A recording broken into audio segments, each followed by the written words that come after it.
Welcome into On Deck. I'm Tyler Redmond. I'm here with Sam Wyche. Thank you so much for being here. Good to be here. Thanks for having me. So you're a former player and a head coach for the Cincinnati Bengals. You're a quarterback coach for the 49ers. You played in Super Bowl 23. You coached Super Bowl 23. So all the credentials in the world as a player and a coach. You introduced the No-Huddle offense. Tell me kind of your mindset about that offense. Well, the idea of the No-Huddle actually started when I was coaching in San Francisco.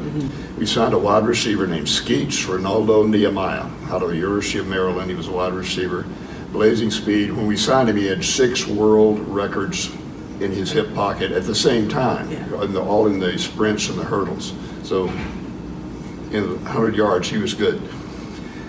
We worked him out, signed him, and we were at practice one day, and he ran a go pattern. He's coming back, and he's going, I said, Skeets, what's the matter, dude? I thought you were some kind of world-class athlete. You're breathing like a racehorse. And he looked me square in the eye and taught me a life lesson. He said, the reason I'm breathing heavy is I just ran 60 yards as fast as I can run them. But if you'll give me a few more seconds, I'll be breathing through my nose again. And I never heard it put that way. I don't even know if he would remember it if he did it, because it was in passing. It was nothing profound at the moment.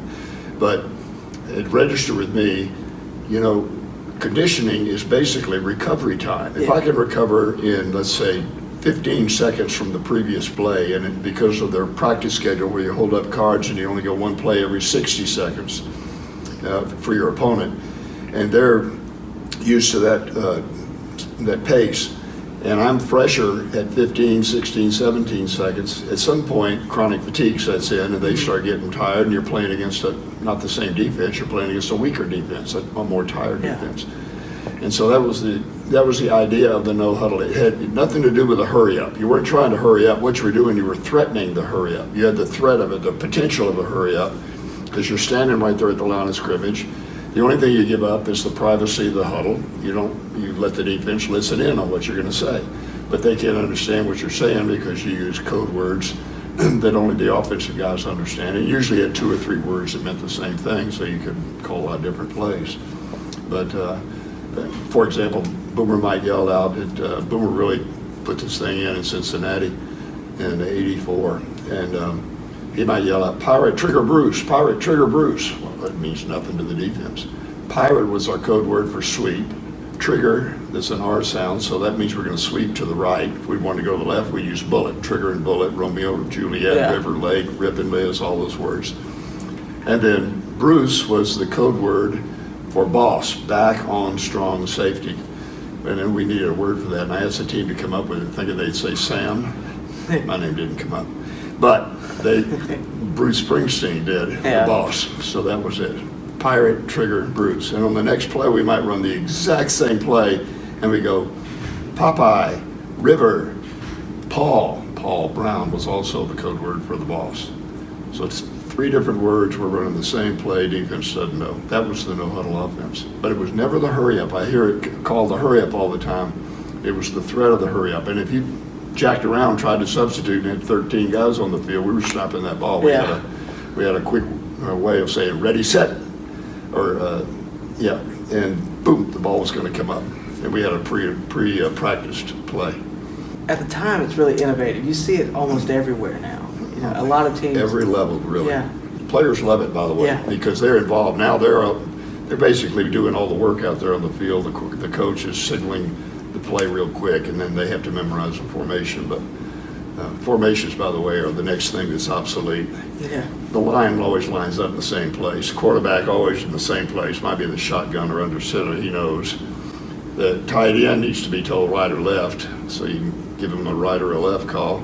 Fullback, if he's a blocker, he knows where he's got to get over there where he can block. Tailback's usually around the quarterback.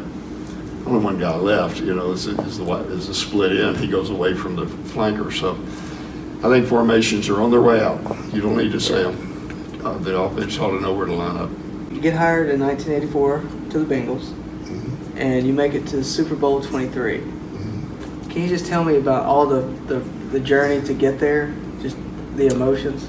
Well, I'd been there twice before, but I was the backup quarterback to Sonny Jurgensen and Billy Kilmer, and then I was the third guy, the young guy. The rest of these guys were walking around with canes and wheelchairs. But we went to Super Bowl 7. We lost to the Miami Dolphins in their perfect record. And I was an assistant coach with Bill Walsh in Super Bowl 16 when we beat the Bengals, coached by Forrest Gregg, and Joe Montana was the quarterback. And then when I go to Cincinnati, we go to Super Bowl 23 and draw the Bengals again. Joe Montana's still there. And we thought we had a better team. We had the better record. We had the better stats. We thought we were going to win that ball game. But we got into it, and it was a low-scoring ball game. Lo and behold. 2016. Yeah. And both teams had trouble moving the ball against their opponent. And at the end of the game, I went over to Dick LeBeau, and after we kicked a field goal with about 3 minutes to go in the game, and I said, I'm wired now. So they tell you, whatever you do, you've got a mic on, it's live, and you've got a camera on you, isolated on you and Boomer, me and Boomer, and Joe Montana and Bill Walsh. And then, which immediately in my brain, because I'm about half a brain, in my brain I said to myself, don't go to your nose or your crotch. Whatever you do, just keep your hands free. So I did that pretty much. But anyway, I went over to Dick LeBeau and I turned my back to the camera and I said, bring five, bring five. I know the system. I coached during his first 4 years in the league. I was there when all this was put in. Bring five and he'll throw hot. He'll lay the ball off quick because they don't pick up the fifth guy. 5 linemen block 4 rushers, and that's it. And in a 2-minute drill, and that's what happened on first down. They gained 2 yards, he threw hot, and Dick, who is a great defensive coordinator, decided to go with the 3-man prevent defense, which has become almost an ugly word in the National Football League around with fans and players. It takes a lot to make it to a Super Bowl. And you mentioned having a hot mic on you and stuff like that. It's interesting because I read up on a funny story that I really just want you to kind of make me relive for a second. All right. It's December 10th, 1989. You're in Cincinnati facing Seattle.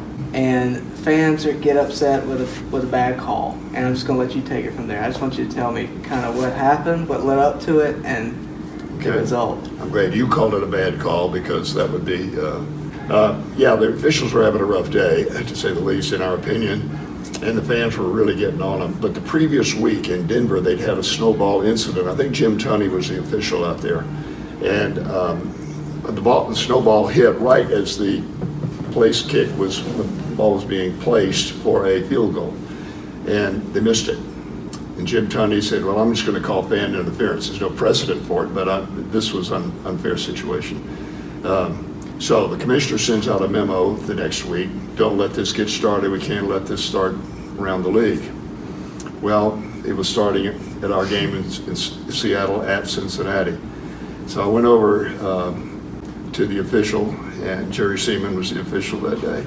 And I said, Jerry, if you want me to, our microphone's on the sideline. I'll go over there and I'll say something. The fans quiet him down. And he said, hey, I got the same memo you got. If you do it, do it. So I go over the sideline. And the crowd you can hear the murmurs. What's he doing? What's this guy doing? Because I was kind of had a reputation of going off half-cocked about half the time. Yeah. It was more like 3/4 of the time. But I went over there. I grabbed the microphone.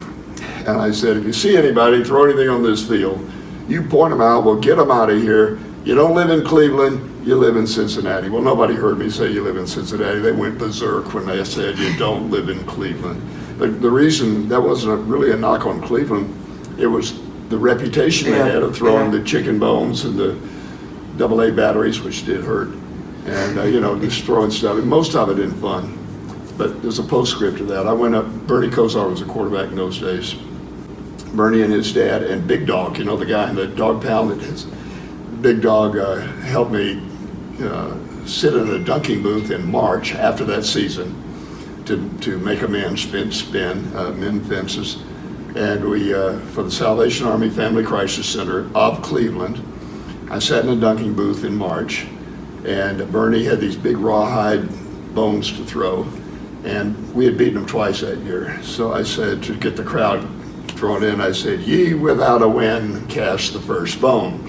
Well, apparently they don't read the Bible a lot up there. But anyway, nobody laughed, but they did get in line, and they started for $5 a shot throwing it. And as soon as Bernie had a football in his hand, by the way, he hit it the first time. Yeah. It was just the bones.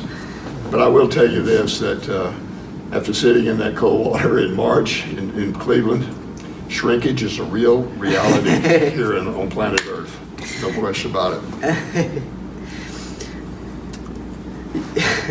Follow up? Yeah, right.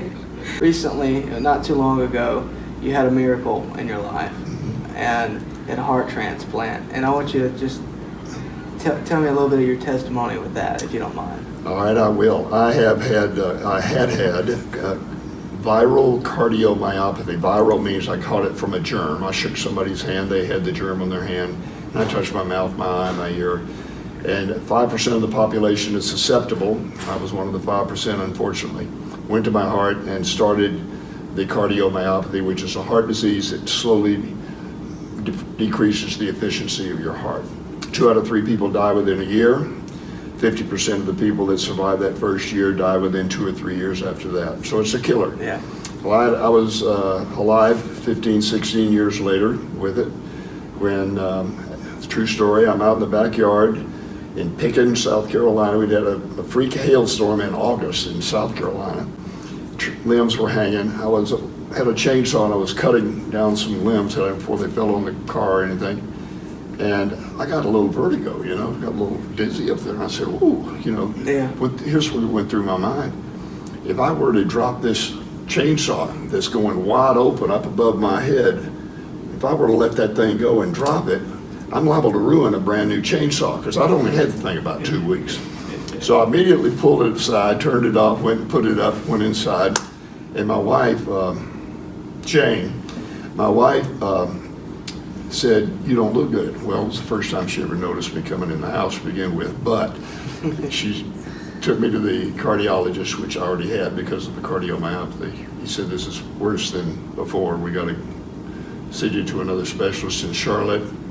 The Sanger Heart and Vascular Institute said, "Sam, it's a little worse than we thought. You got about a week with this heart, about a week left in your life here on planet Earth." And then, of course, I get to spend eternity with Jesus, and I can't wait for that either. But I spent a week waiting on it, and finally the week came to an end, and on a Friday, and they said, "We're sending you home. We've already called a hospice. They're going to come up and take you home so you can die in your own bed and call your loved ones and say goodbye." Well, dumb old Sam raises his hand again and says, "Excuse me, but I don't give a flying rip whose bed I die in, so I can just stay right here just in case something shows up." And it did. Nothing on Friday, nothing Saturday, Sunday, Monday, and then late in the day, Monday, the doctors came in and said, "This is like a miracle. With a heart, size of your fist." Your heart is, by the way, the size of your fist. And your blood type is compatible with yours, I'm A positive. If the heart gets here in time, we're going to put this heart in you. But then they said, they probably shouldn't have said this. They said, "But we've got a doctor on the way up there to get it now, but it's a couple hours by plane and a couple hours back. We got to get it in your body within 4 hours." And I'm saying to myself, 2 hours north by plane, that's pretty much right in the middle of Pittsburgh Steeler territory, and I'm not sure I want a terrible towel floating around my chest. But I was happy when it showed up, and it was a perfect fit. The doctors did a perfect job. They were terrific. Another doctor in training told me later, months later, when I came back for a checkup, she said, "I observed that operation at 2:30 in the morning. And when they took that old heart out and put it in that pan next to you, that heart beat for a good 5 minutes outside your body by itself." And I said, "Well, they told me that, they thought I probably had about a dozen heartbeats left. That's how close it was." So every time I see these doctors, I tell them, "You guys are either liars or dumb or dirt, because you could have gone out and had a cup of coffee and still come back and put that heart in. It would have been fine." But God had his hand on my shoulder. He had a reason for me to be around. And my mission now is to tell as many people as I can about how important it is to be a donor, to be an organ, eye, and tissue donor. And how many lives are saved? One person passing away unexpectedly might save 7 or 8 lives and enhance another 60 or 70 people with skin grafts from burns to ligaments to tendons to cornea. It's a very important, and the demographic that is most important in terms of need are young males. They think they're going to live forever. They're not going to worry about dying right now. And trying to get them. So I've spoken to fraternities, sororities, high schools, trying to get them to make sure they become donors. All it involves is going to your Department of Motor Vehicles, having that little stamp put on your driver's license. It doesn't cost you a dime and it doesn't hurt. You've already passed on. Well, Sam, God kept you here for a reason, and obviously you know what that is. And I want to thank you for everything you do. I want to thank you for being here. I guess we better talk about what we're doing here. We're at the Daryl Cheney United Way Golf Tournament, and you fight for many causes, and you're here supporting this one. So can you tell me a little bit of why you're here? Well, that was the reason that I survived that hard. I told them I had this golf tournament coming up. I had to be there. But, this is all charity events have a cause. They've got a person or an organization or a group that is going to benefit from the guys and gals going out and having a little fun playing golf and buying some souvenir, items from different players in different eras. And I just enjoy being a part of that. But I also like talking to them and sneaking it in from left field. I don't let them see it coming. That's really important that you become a donor out there on the golf course at some point. But I just appreciate Daryl Cheney and the rest of the crowd, everybody that was involved in this. And there's so many people that are, that a lot of money's going to be raised. And a lot of money's raised in a lot of efforts just like this around the country. Yes, sir. Well, thank you so much for giving me your time. It means the world.